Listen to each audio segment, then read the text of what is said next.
Hi Crochet Pros! My name is Chris and today I'm going to show you how to make this granny square circle. I know granny squares are so hot right now and hexagons, but what about the understated circle? Okay, so it's pretty simple. Grab your regular yarn or whatever yarn you want to use. Make a slip knot.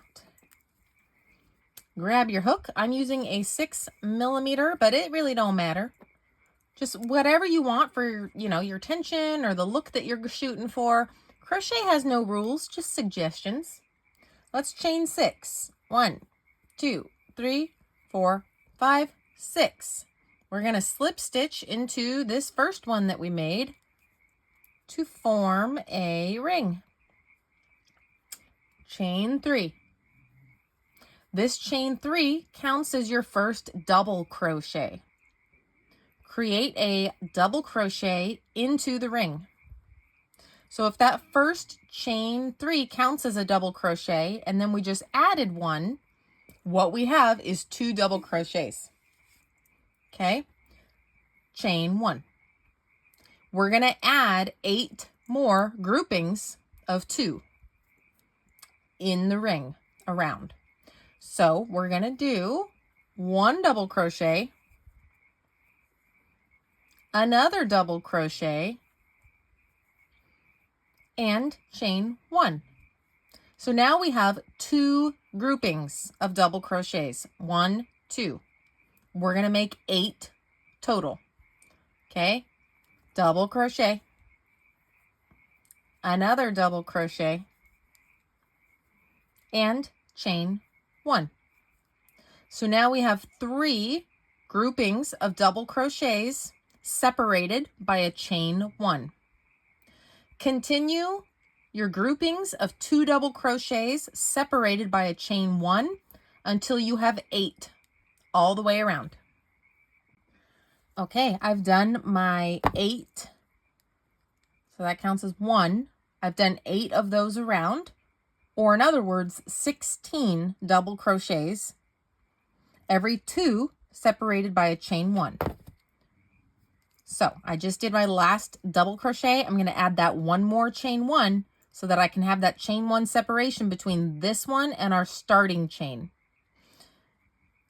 Okay, now I'm going to slip stitch into the top of that chain 3.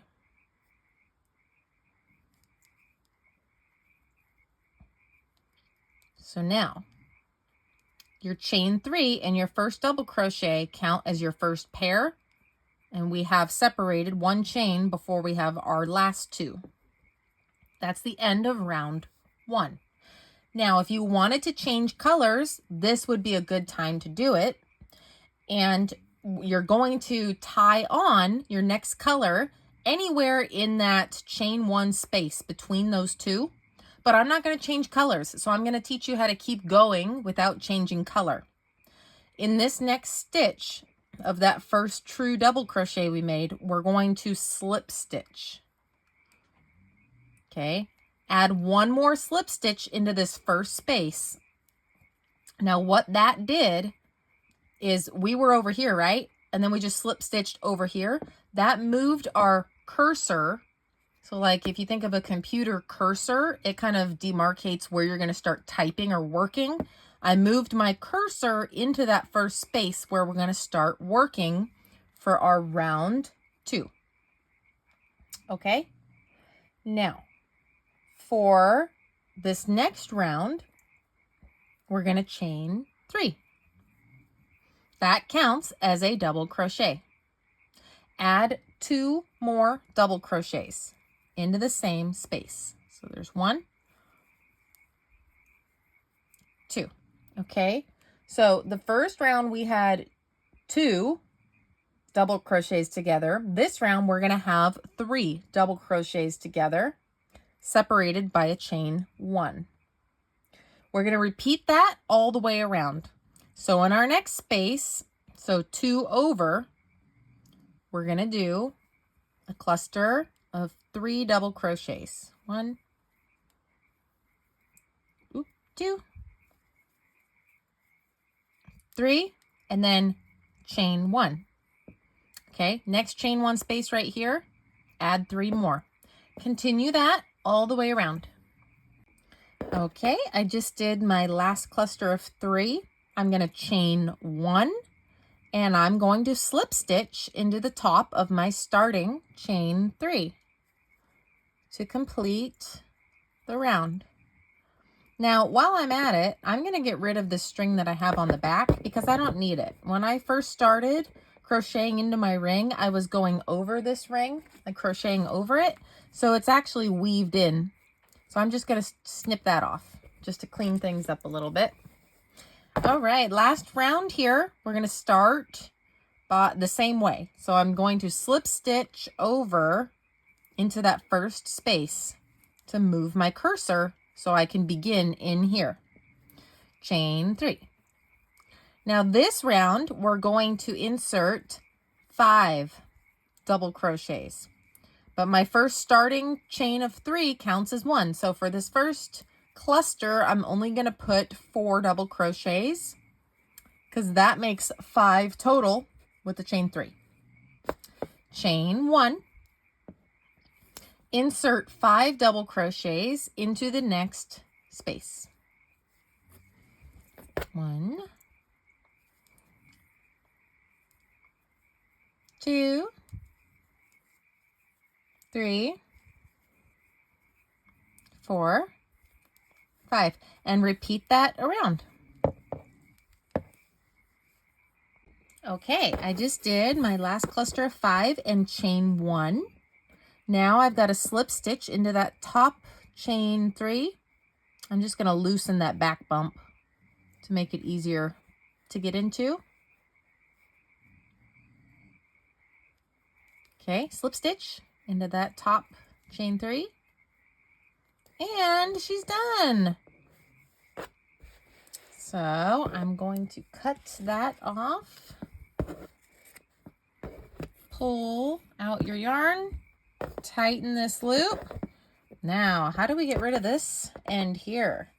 Also, I just want to know what would be really nice is if you just did like a single crochet or a slip stitch round all the way around, it would really tighten up the border of this and make it more crisp looking.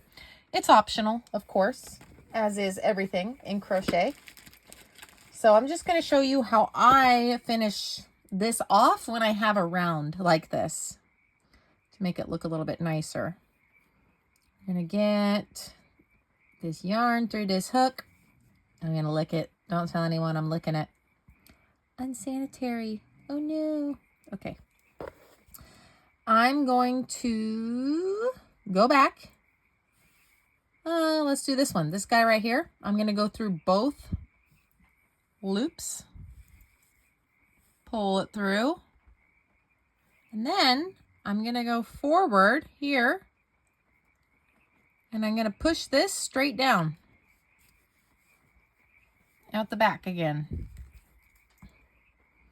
And that kind of creates like a false stitch, a little false loop up there on the top.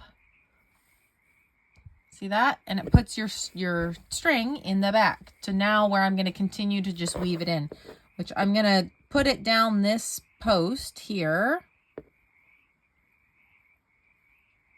All right. Get it down there. And then I'm going to put it under these loops here. And snip her off and call her good.